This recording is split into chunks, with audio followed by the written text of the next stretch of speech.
샬롬 샬롬 샬롬 샬롬. 하나님 사랑합니다. 여러분 주 안에서 사랑합니다. 오늘 열왕기상 9장 10절에서 13절 가불에서 보배로 바뀐 그런 내용이죠. 10절에서 13절 제가 한번 다시 천천히 읽어봅니다. 솔로몬이 두 집 곧 야훼 성전과 왕궁을 20년 만에 건축하기를 마치고 갈릴 땅의 성읍 20곳을 히람에게 주었으니 이는 두로 왕 히람이 솔로몬에게 그 온갖 소원대로 백향목과 잣나무와 금을 제공하였습니다. 이것을 제공한 것이 고맙다고 성읍을 20개를 땅의 성읍 20곳을 히람에게 주죠. 히람이 두로에서 와서 솔로몬이 자기에게 준 성읍들을 보고 눈에 들지 아니하여 눈에 안 들었던 거예요. 이르길래 형제 내게 준 이 성읍들이 이러한가 하고 이름하여 가불 땅이라 하였더니 그 이름이 오늘까지 있느니라. 가불, 우리 말에도 가불이라는 단어가 있죠. 물론 이제 그 뜻이 아니겠지만 미국에서 49번째 주가 된 알래스카는 1867년에 러시아로부터 720만 달러의 싼 값으로 싼 땅이라고 합니다. 근데 당시 정치인들은 알래스카를 매입한 국무장관 윌리엄 스위드를 비난하고 조롱했어요. 쓸모없는 땅을 샀다. 너무 쓸데없는 땅을 사들였다 해가지고 엄청 조롱을 받습니다. 그런데 대규모 금관이 발견이 되어 여기서 반전이 시작되죠. 세계에서 가장 많은 석탄이 묻힌 광산과 북미에서 최대량의 유전이던 기름 창고였었어요. 발견이 됩니다. 그리고 바로 유럽으로 건너갈 수 있는 군사적 요충지가 되었고 원래 구입 가격보다 14만 배 이상의 가치를 가져오게 됩니다. 러시아에게 그 얼음의 땅으로 홀대왔던 알래스카가 미국에서 계속 황금의 땅이 된 거죠. 오늘 본문에도 이와 유사한 내용이 나오죠. 솔로몬이 다윗을 이어서 약 20세 약관의 나이에 왕이 됩니다. 다윗이 전쟁을 통해 국가 기반을 세우고 솔로몬은 안정적인 나라 기반 위에 건축을 국책 사업으로 삼고 건축에 몰두하죠. 그래서 20년이 걸리죠.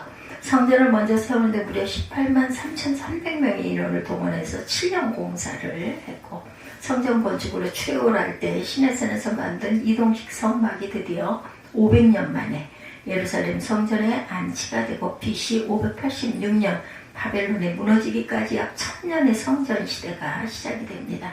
그리고 나서 다시 13년 동안 궁전 건축도 성공리에 완공을 합니다. 그런데 이스라엘에는 나무가 별로 없어요. 건축 기술도 부실해서 솔로몬의 아버지 다윗과 친했던 두로 왕 히람에게 도움을 요청하죠. 레바논은 백향목으로 유명한 항구 도시였고 지중해를 중심으로 해상무역을 하다 보니 배를 만드는 건축 기술이 탁월했기 때문입니다. 그래서 히람 왕은 기쁜 마음으로 건축자재인 백향목과 잣나무와 금을 지원했어요. 기술자들도 넉넉하게 지원을 하죠. 20년간의 성전과 왕궁 건축 두 공사는 이웃나라인 두로 왕 히람 없이는 아마 불가능했을 겁니다. 근데 히람 왕도 솔로몬에게 한 가지 요청을 해요. 두로는 해상 도시여서 농경지가 없어서 식량 공급일 수입에 의존해서 살고 있었기 때문에 아마 땅을 부탁을 했던 것 같습니다. 그래서 솔로몬에게 농산물 지원과 농사지을 땅을 요청을 합니다. 솔로몬도 이것을 좋게 여겨서 협약을 맺고 식량을 공급해 줍니다. 그리고 건축이 끝난 뒤에 두로의 히람 왕에게 땅을 주는데 갈릴리 땅 20곳을 줘요. 아까 11절에서 우리 함께 읽었죠. 그래서 히람 왕은 들뜬 기대감으로 현장 답사를 했는데 실망을 합니다. 히람 왕에게 농경지가 필요했는데 산지였고 석회질이 너무나 많아요. 그래서 탐탁지 않다고 그 땅을 가불이라고 불렀다. 가불은 쓸모없는 무가치한 황폐한이라는 뜻을 갖고 있습니다. 그래서 솔로몬에게 그 땅을 돌려주죠. 역대하야 8장에 보면 나옵니다. 솔로몬이 이런 갈릴리 땅을 왜 줬을까요? 솔로몬도 갈릴리를 가불로 생각했기 때문에 주었겠죠. 북쪽 변방 경계의 땅이었기 때문이고 경계지역인 탓에 이방인들도 더러 살고 있었기 때문이고 산악지대였고 아주 박토. 어떻게 이런 땅을 줬을까요? 속보이게 그죠? 근데 솔로몬이 놓친 것이 있어요. 갈릴리는 하나님이 말씀하신 약속하신 땅이고 축복의 땅이라는 거예요. 하나님께서는 이 갈릴리 중요하게 생각을 하신 거죠. 아무리 가불 같아도 그 땅은 하나님이 주신 땅이었기 때문에 솔로몬 마음대로 이방인 왕에게 그 땅을 넘길 수도 없는 땅이었습니다. 레위기 25장 23절에 보면 토지를 영구히 팔지 말 것은 토지는 다 내 것이니라 이렇게 말씀하셨거든요. 이 갈릴리를 히람왕은 가불로 생각할 수 있어요. 하나님을 모르고 신앙인이 아니니까. 그런데 솔로몬은 약속의 땅으로 믿고 끝까지 잡고 있었어야 되죠. 그러면 가불의 땅이 언젠가는 보배로운 땅이 되었을 것입니다. 그것을 이사야 9장 1, 2절에 말씀합니다. 옛적에는 야훼께서 스불론 땅과 납달리 땅에 멸시를 당하게 하셨더니 후에는 해변길과 요단 저쪽 이방의 갈릴리를 영원하게 하셨느니라. 흑암에 행하던 백성이 큰 빛을 보고 사망의 그늘질 땅에 거주하던 자에게 빛이 비치도다. 우리 삼성아파트 같네요.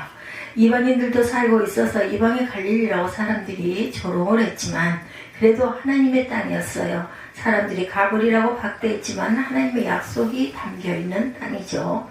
그래서 갈릴리 사람들은 그 땅에서 흑암과 사망의 그늘진 곳에서 힘겹게 살면서도 무시를 받으면서도 하나님의 땅에서 하나님의 백성으로 살기 위해서 갈릴리보다 훨씬 살기 좋은 두로로 가지 않았습니다.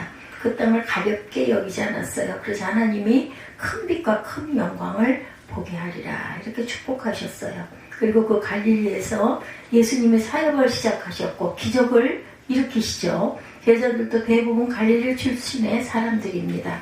가불 갈릴리가 보배의 땅이 되었고 변방 갈릴리가 중심이 됩니다.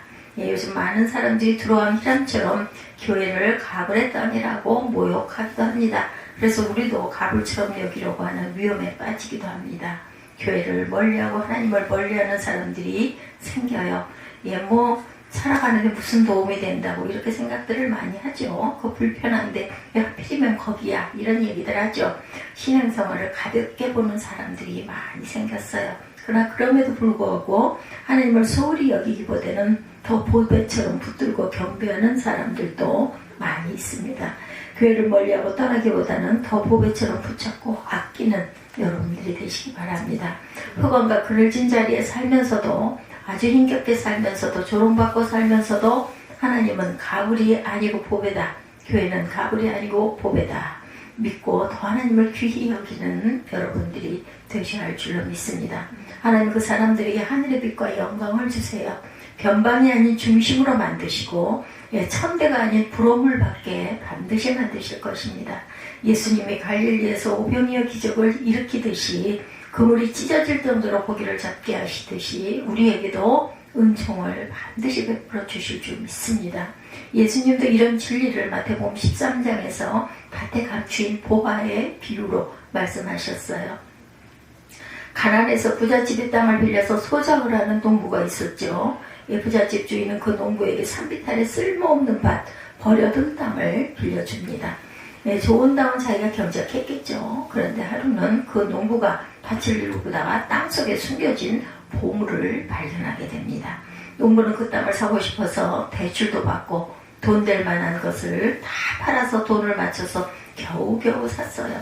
아내와 자식들은 주인이 버린 땅을 샀다고, 가불 땅을 샀다고 아우성을 칩니다. 주인의 눈에는, 농부 식구들의 눈에는 그 땅은 가불이었습니다. 그러나 농부의 눈에는 보배로 보이죠. 그래서 값을 치르고 그 땅을 붙잡아요. 아버지를 원망하고 슬퍼하던 가족들이 어떻게 변했을까요? 기뻐서 춤을 추게 됐죠. 주님은 이 이야기를 하시면서 천국이 밭에 감춰진 보배 같다고 말씀하시면서 우리에게 소유를 팔아서 밭을 산 농부가 되라고 말씀을 하십니다. 사람들이 가불처럼 취급하고 무시하는 예수와 천국과 믿음을 보배로 여겨라 말씀하세요.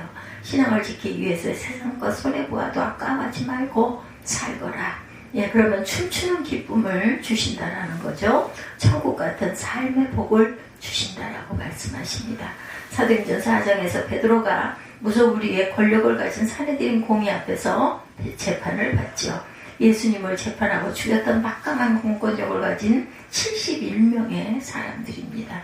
이들은 위협적으로 베드로를 신문합니다. 이런 분위기에서 두려워 대답도 할 수 없는 그런 아주 무시무시한 분위기였을 것입니다. 그런데 베드로는 재판장의 분위기를 180도 바꿉니다.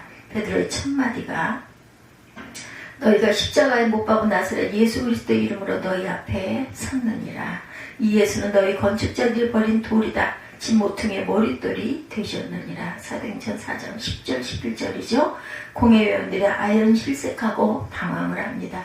이 말은 나는 너희가 건축자의 버린 돌 가불처럼 취급하고 모욕하는 예수님을 나의 주춧돌로 믿고 너희가 가불처럼 여기고 멸시했던 예수님을 나의 보배로 믿는다. 이렇게 선포한 거죠. 그래서 베드로가 핍박받는 성도들에게 이 말을 합니다. 주님께 나아오십시오. 예, 그는 사람에게는 버림을 받으셨으나 하나님께서는 택함을 받은 살아있는 귀한 돌입니다. 이렇게 말합니다. 성경에 보아라, 내가 골라낸 귀한 모퉁이 돌 하나를 시온에 둔다. 그를 믿는 사람은 결코 부끄러움을 당하지 않을 것이다. 그러므로 이 돌은 믿는 사람들인 여러분에게는 귀한 것입니다. 베드로전서 2장 4절 그리고 6, 7절에 증거하고 있습니다. 예수님은 가불이 아니고 보배시죠. 예수님을 가불이 아닌 귀한 보배로 믿는 사람은 결코 부끄러움을 당할 일이 없습니다. 그러나 핍박이 있어도 예수께 나오시기 바랍니다. 환난이 심해도 예수님을 여러분 인생의 머릿돌로 삼으시기 바랍니다. 힘들어도 그 예수님을 끝까지 믿으세요. 부르짖는 베드로의 외침이 우리의 고백인 줄 믿습니다. 그러기에 주께서 우리를 부끄러움 당하는 인생이 아닌 부러움받는 인생으로 만드실 줄 믿어요. 주께서 우리들의 집을 반석 위에 든든하게 세워주실 줄 믿습니다. 솔로몬이 이스라엘을 통치한 연수가 40년인데 이 40년 전반부 후반부로 나눌 수 있죠. 전반부는 20세의 왕위에 올라서 3년의 내각 정비, 7년의 성전 건축, 13년의 왕궁 건축을 마치기까지 23년. 이때는 하나님을 보배로 여기고 하나님께 엎드리며 1000번째를 드리고 하나님을 사랑했던 시기입니다. 그래서 번영하죠. 유다와 이스라엘의 인구가 바닷가에 모래같이 많게 되고 먹고 마시며 즐거워하였다. 열왕기상 4장 20절입니다. 그리고 막강한 군사력을 갖게 되어 솔로몬의 병거와 말 외양간이 4만여 마병 2만 2천 명이다. 예, 열왕기상 4장 26절입니다. 그리고 세상 사람 놀랄 지혜자가 되죠. 그는 모든 사람보다 지혜로워서 그의 이름이 사방 모든 나라에 들렸더라. 그가 잠언 3000가지를 말했고 그의 노래는 1005편이었더라. 열왕기상 4장 31, 2절입니다. 그래서 주변의 국가들이 솔로몬에게 조공을 바칠 정도죠. 시바 여왕이 보려고 찾아오기도 합니다. 그리고 나머지 17년이 후반부에서는 더 많은 성읍과 성곽을 굉장한 건축가였던 것 같아요. 15절에 보면 이방 여인들과 정략 결혼을 하고 그들의 살 궁들을 다 건축해 줍니다. 이 건축을 위해서 역군들을 일으켜 강제 노역을 시켰어요. 뿐만 아니라 이방 여인들이 가지고 온 이방 신도 섬기시고 그래서 하나님이 2번이나 솔로몬에게 나타나서 경고를 하세요. 예, 그렇지만 솔로몬의 마음이 하나님께로 돌아서지지가 않습니다. 솔로몬은 더 이상 하나님을 보배로 여기지 않았습니다. 정치인이 되려다가 신앙인의 모습이 사라지고 있었어요. 세상 것을 보배로 삼다가 신앙이 가불이 되고 있었던 거죠. 그 이야기가 본문 뒤 11장에서 기록됩니다. 하나님께서 이런 솔로몬을 설득하고 기다리는데도 당신을 계속 가불로 여겨요. 하나님을. 그래서 하나님은 솔로몬에게 주셨던 것들을 거두어 드리기로 결심을 하십니다. 그렇게 번영하고 막강했던 나라도 남과 북으로 나누어 쪼개지게 되죠. 그런데 솔로몬의 눈은 건축물과 이방 여인들에게 있었고 세상에 빠져 있었습니다. 눈에 보이는 건축물을 짓다가 눈에 보이지 않는 신앙의 집이 무너지는 줄, 눈에 보이는 세상 것을 쌓다가 눈에 보이지 않는 미래가 무너지는 줄을 몰라요. 그런데 그 전반부 후반부의 경계선이 바로 오늘 본문입니다. 하나님을 향했던 솔로몬의 마음이 분산되고 신앙이 퇴색되기 시작하는 그 시점이 약속의 땅 갈릴리를 가불로 여기고 볼 때부터였다. 솔로몬은 히람 왕이 갈릴리 땅을 가불이라 말하면서 갈릴리를 거부하고 솔로몬에게 되돌려줄 때 자신의 그릇된 신앙을 깨닫고 신앙을 단속해야 했어요. 그렇죠? 그럴 기회가 있었는데 이때가 솔로몬을 살리고 나라를 살릴 수 있는 골든 타임이었죠. 예, 우리도 골든타임이 있습니다. 세상 사람들이 우리가 전하는 예수를 가불이라며 여기고 거부해요. 우리가 다니는 교회를 가불이라며 우리에게 던져버립니다. 이때 우리도 돌아보아야 합니다.